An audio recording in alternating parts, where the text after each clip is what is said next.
that can affect that particular individual. So we're done with that. That's the buyer side. Today, remember with markets, you have two players. You have the buyer, that's what we did last week, and then you have the seller. So where we're going to pick up the story today is, we're going to pick up the story, the seller. This is with supply. So now we're going to look at things from the perspective of the person selling the good. You've looked at the buyer side before, that's what you did last week, so now we pick up with the seller side. So we're going to look at supply. Now generally, this is supply. Supply shows the various amounts. We're going to have to close that door. She's going to beat me with the voice thing. A little bit funny. Trying to get a fight on YouTube, eh? Supply shows the various amounts of a product that a seller is willing and able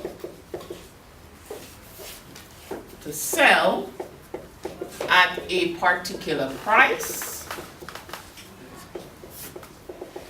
during a particular time.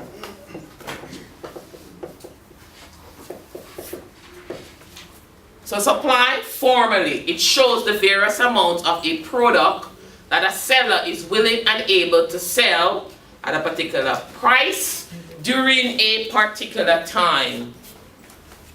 To be counted in the supply, you have to be willing and able. So your desire to sell something does not translate into you being a supplier. The key thing is the willingness and the ability. So who we're counting in this supply are people who are willing and able. So be very careful there. It's the same for demand. It's your willingness and ability that counts as part of demand. Same thing with supply. And again, this is from the perspective of the person making, producing, and selling the good. Please keep that in the back of your mind. This is not the buyer. Let's do a little example. I want to show you a little bit of a supply schedule. So let's do a little example. Let's say we have some good. Let's call it X. Doesn't matter. And here's the price of X.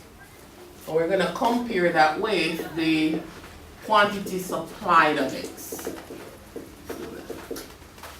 The price of X, we're going to compare that with the quantity supplied of X. Let me give you some data.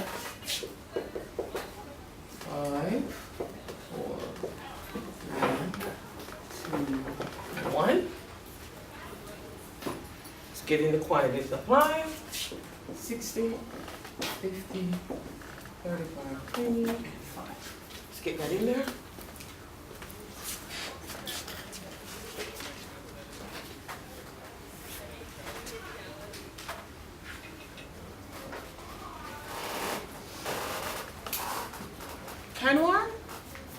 When you look at the price of X and the quantity supplied of X, do you notice anything? It's a positive relation. What's that? It's a positive relation. How do you know that? Because the price is decreasing, and so the supply is also decreasing. Very good. So the price of X is going down, quantity supplied of X is going down. Down and down, same direction. Remember, that's a positive relationship. Good. Jason, if we have a positive relationship, what should the graph look like? Should be going up. Very good. Positive relationship between the price of X and the quantity supplied of X. So if we're going to put the supply curve in, let's graph it, just like what Jason said, it should slope upwards. Everything is connected. Positive relationship between the price of X and quantity supplied of X. Down and down, up and up. We have a supply curve that slopes upward. What's being described is called the law of supply. So what you're describing is called the law of supply. And it basically points to that positive relationship between price and the quantity supplied. What it says is, as the price of a good goes up, you get used to my symbols. As the price of the good goes up, this is going to lead to an increase in the quantity supplied. and up. Or you could flip it around. As the price of the good goes down, this is going to lead to a drop in the quantity supply. Down and down. Notice the direction of the arrows. That's a positive relationship. Positive relationship means the supply curve slopes upward. And that makes sense.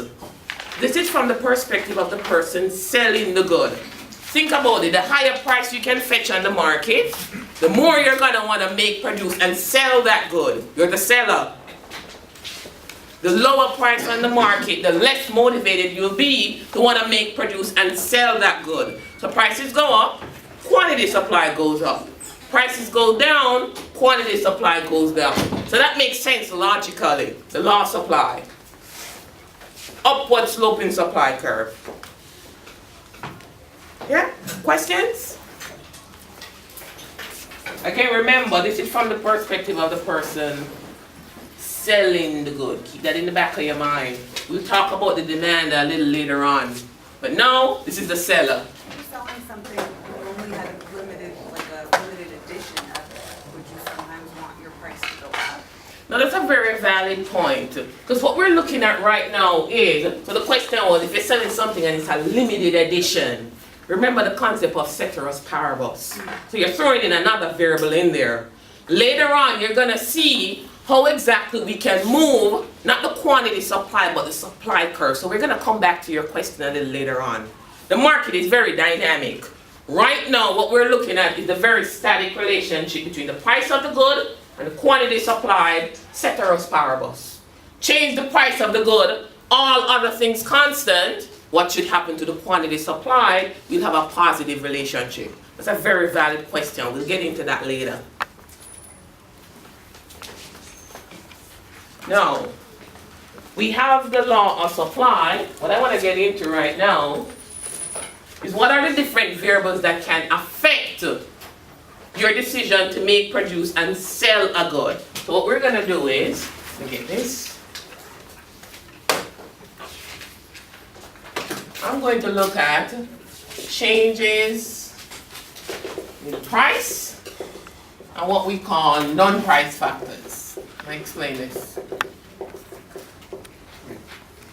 So we're going to look at changes in price and non-price factors. Lots of things affect supply. Your decision to make, produce, and sell a good might be affected by the weather. Your decision to make, produce, and sell a good might be affected by technology. Lots of different variables affect supply. How exactly they affect supply, we're going to break it down into two groups. Price variable and every other variable that's not the price. So, let me start off with case number one. When there's a change in the price of the good, we want to see what it looks like. So here, we're going to look at changes in price. So we're going to take case number one when there's a change in the price. Now, this change in price is very specific. We mean a change in the price of the good in question today. So if I'm looking at the market for bottled water and there's a change in the price of bottled water, I'm talking about this. If I'm looking at the market for bottled water and I expect the prices to go up next week, I am not talking about this. So change in price is very specific. We mean a change in the price of the good in question today. If I'm looking at the market for bottled water and there's a change, let's say in the price of Gatorade. Let's say I could do either or. I could make bottled water, I could make Gatorade. I'm looking at the market for bottled water. There's a change in the price of Gatorade. I do not do this. This is very specific. We mean a change in the price of the good in question right now. So be very aware when you get these questions. This is very specific. What it looks like graphically is this. Let's set this up. You want to know what a change in the price of the good in question today looks like? We'll set it up. It's case one. Let's get the supply curve in there. Let's start off with a current price level. Let's call it P1. price has a quantity partner. You want to figure out the quantity associated with P1, take it over to where it is the supply curve, bring it down, that's the quantity. At price P1, the associated quantity is Q1. So you should know this. If we raise up the price, what should happen to the quantity supplied? Goes up. It should go up. Let's test it on the graph. Let's make the price higher. P2. That's a higher price. You want to figure out the quantity supplied associated with that. Well, take it over, bring it down. There is your quantity. Just like what you told me. The price goes up from P1 to P2. The quantity supplied increases from Q1 to Q2. Yeah? For good measure, let's lower the price. What should happen when we lower the price? The quantity should go Quantity supply should go down. Let's lower it. Call it P3. Figuring out the quantity, again, take it over, bring it down. That's the quantity supply. Price drops from P1 to P3. Quantity supply shrinks from Q1 to Q3. Now, the language we use in econ to explain this is very specific. Whenever there's a change in the price of the good in question today, notice what it looks like. We're on the same supply curve, and it's like we're sliding up and down on the supply curve. We were here, and then we're here. We were here, and then we're here. So it's like points on the same supply curve. A change in the price of the good in question, you slide along the same supply curve, and the very specific language you use is the quantity supply change, not supply. You'll see the difference in a minute. So this language is very specific, so be very careful. Price of the good in question today, quantity supply change. We slide up and down on the same supply curve. Yeah? Questions?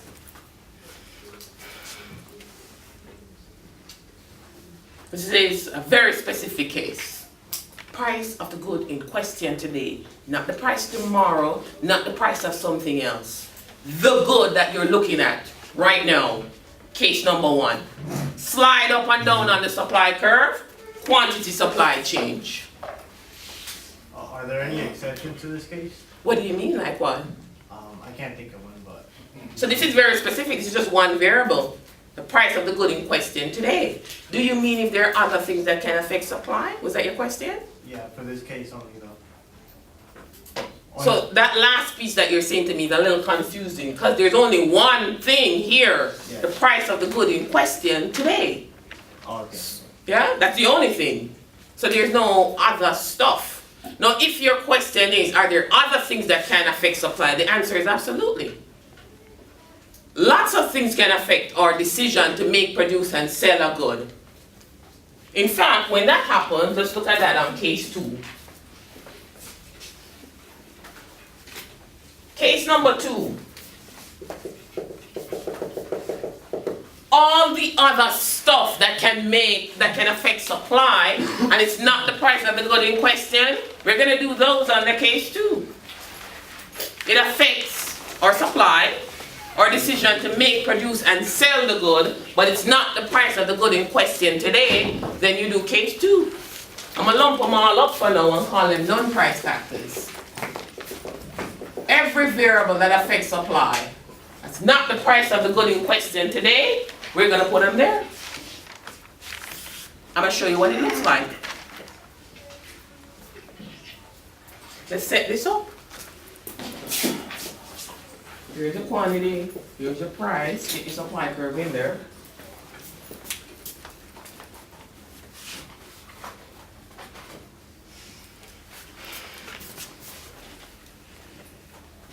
Now,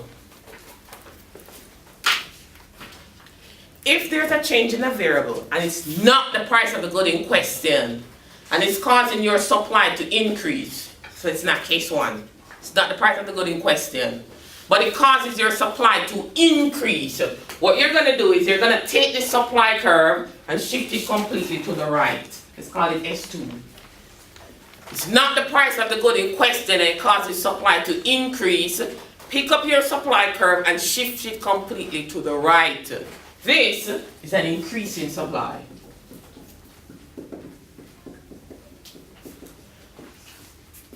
Right is an increase. Don't say up or down, it's going to confuse you. Right is an increase. If there's a change in a variable and it's not the price of the good in question, so it can't be case 1, and it causes supply to decrease, pick up your supply curve and shift it completely to the left. This is a decrease. Right is an increase, left is a decrease. So this is a decrease in supply. Right, increase, left, decrease. You know that Beyonce song, to the left, to the left? Left is a decrease. That's a good one. That's a good one. Right is an increase. Yeah? Not the price of the good in question. Notice what you're doing. You're picking up the supply curve and you're shifting it. In fact, the language we use to describe this is also very specific. It's not the price of the good in question, so it causes you to shift the curve. Right increase, left decrease. And the language we use here is, we say, supply changed. You're shifting the curve, now you're saying supply change. To the right, supply increased. To the left, supply decreased. Price of the good in question, you slide along the same supply curve, quantity supply change. Shifting, because it's a non-price variable that affects supply, you say supply change. It seems very subtle, but it's important. We're very specific with that language. I have a question for you guys. This is the price of the good in question today. It's one variable. Slide along the supply curve. Here, I'm saying all the variables that affect supply, that shift the curve. Right is an increase, left is a decrease. Can you give me some examples of variables that would affect the decision to make, produce, and sell a good? Resources. Let me get these down, and I write down what you say. So you say resources? I'm gonna go over here. What about the resources? Like, you can't produce more than you have, so you only have it. Or like, if there's gonna be a change in resources. Alright, so let's see if we can quantify that. So the non-price factors. These are variables that affect supply, and they're not the price of the good in question, so they're shifting the curve. So you said resources. What are the resource categories? Land, capital, labor, and the entrepreneur. So we all agree you need these to make stuff, right? They're the inputs into the production process. Now, is it the quantity of these things that affects your decision to make, produce, and sell them? I think I was thinking more like what it takes to actually produce, like the physical like materials. So I agree with you. You need these things. They're inputs into the production process. But what is it about them that affects the supply? So hold on a minute. Be careful here. Variables that affect your decision to make, produce, and sell a good are not the same variables that will affect your decision to buy a good. Don't cross these. You are the seller of the good. Now I agree the resources affect our decision to make, produce, and sell a good. But I'm looking for something very specific about these resources. The price? Exactly. Is it the price of these resources? Aren't these your cost of production? Yeah. So if you're going to use labor, don't you have to pay a wage? Yeah. Isn't this what affects your decision to make, produce, and sell the good? So I agree, it's the resources, but specifically it's the resource prices. And we know what these are. If you use labor, what do you have to pay? Wages. Land. The capital. Interest. What? Profit. So it's the resource prices that affects the supply decision. If you look at these, you can identify these from a supply perspective. These are your cost of production.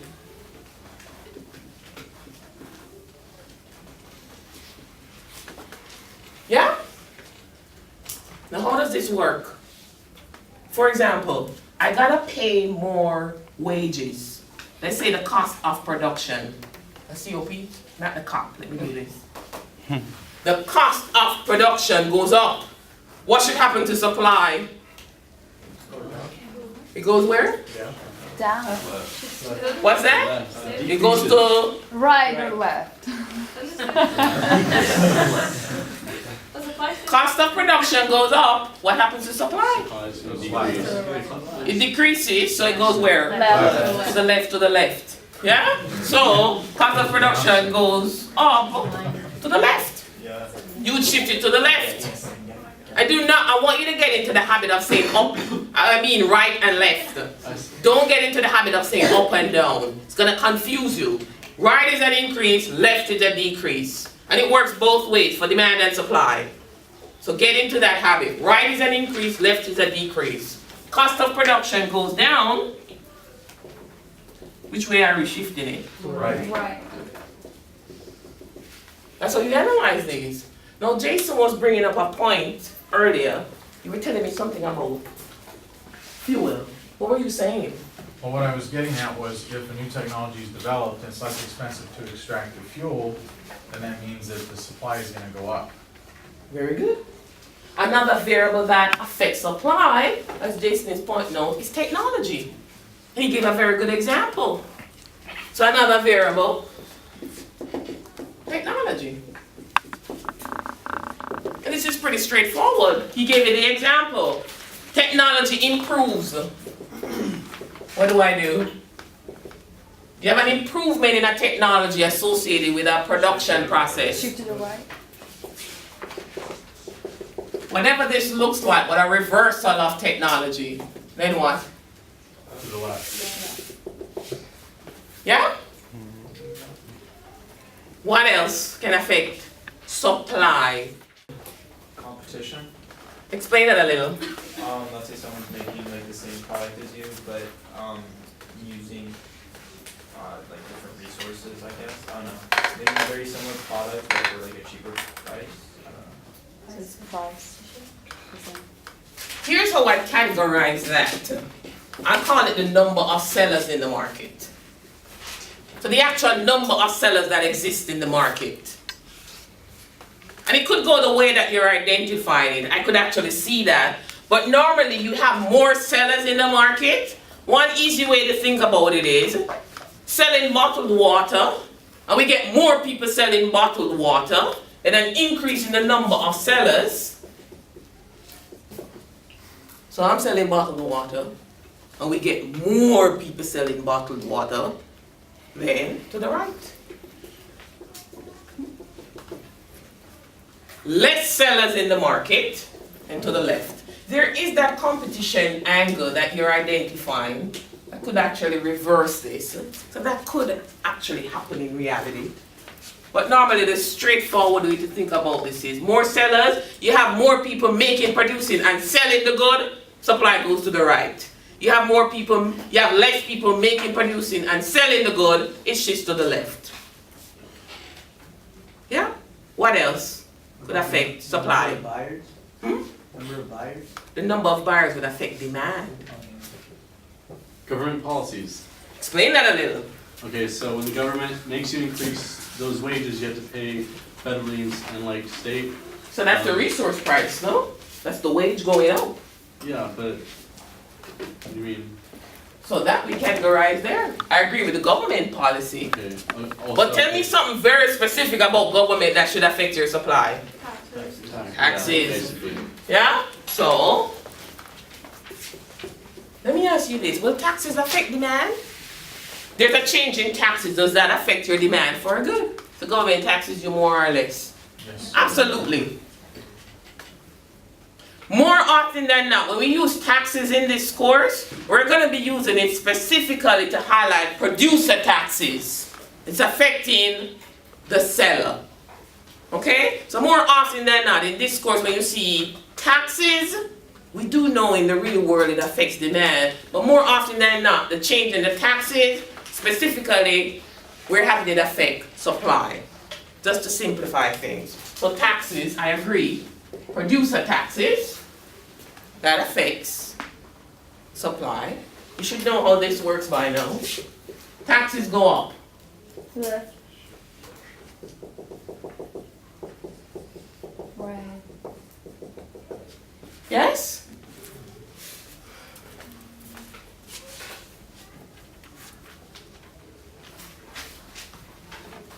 What else?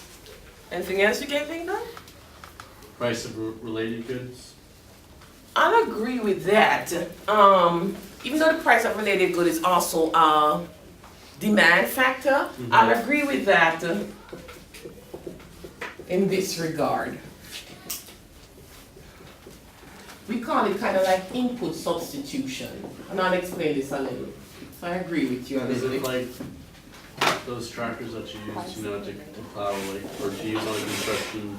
I'm sorry. Say that again? Like if the price of the, like, what did I say, bulldozer goes down, that you need to use on your construction site, that's gonna increase your supply rate. I mean, that's a weird example, but basically, Let me tell you the idea I was thinking of when you said price of related goods. okay. Let's say you have a factory where you could make bottled water.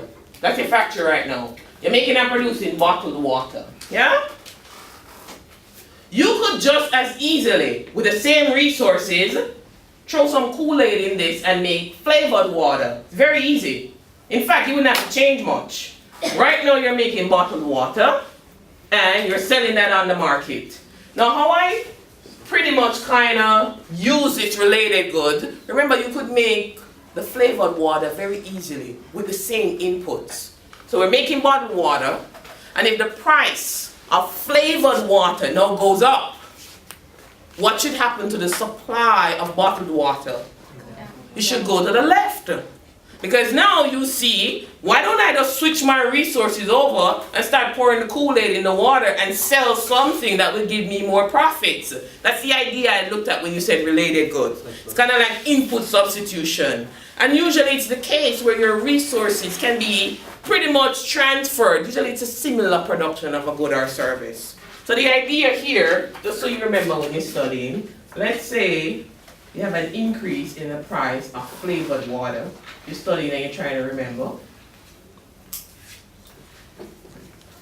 Increase in the price of flavored water would actually mean to the left of the bottled water. Just so you remember, can produce both flavored and bottled water with same resources. That's how I kind of envision that example. So I agree with you there. Anything else you can think of? I have one that we don't want to skip. Subsidies.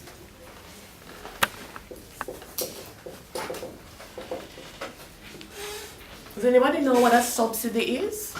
Yes. Would be where the government lowers the price it really costs to produce corn, for example, by giving money. They subsidize the farmers. So not so much the price, but the last part of what you said is where the government gives money to encourage the production of a particular good or service. Make it less expensive to produce, right? That could be part of the argument, but think of it very broadly and generally. It's like a reverse tax. Instead of taking money away, they actually give money to encourage the production of a good or Can service. you say take a grant? You could have demand side subsidies or supply side subsidies. Right now we're talking specifically about supply side subsidies, but absolutely, if it is a grant to encourage the production of a particular good or service, then absolutely, we could still consider that a subsidy. Okay? Now, actually put this on the graph. Let's say this is some good. Subsidies in the sector increase. What do I do? To the right.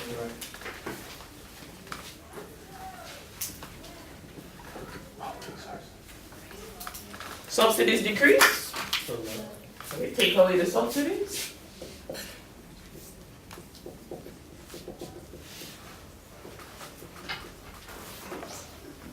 Yeah? Not the price of the good in question. There you go. You change those variables around. Now here's a slightly tricky one.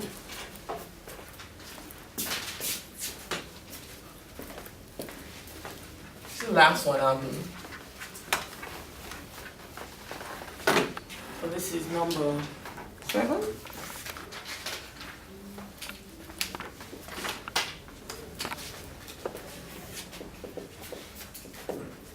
Now remember, case number 1 was the price of the good in question today. So, where you think prices will be tomorrow, next week, or next month is a case number 2 issue. So be careful there. These are price expectations.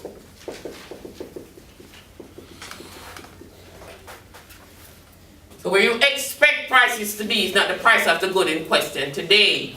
Some future price. Now let me ask you, if you expect the prices to drop in the future, you're the person selling the good, what's going to happen to supply Goes up. today? Go left. Somebody singing the Beyonce song? That's I was what getting in I'm tune saying. right there. So, you're selling the good, and you expect prices will drop in the future.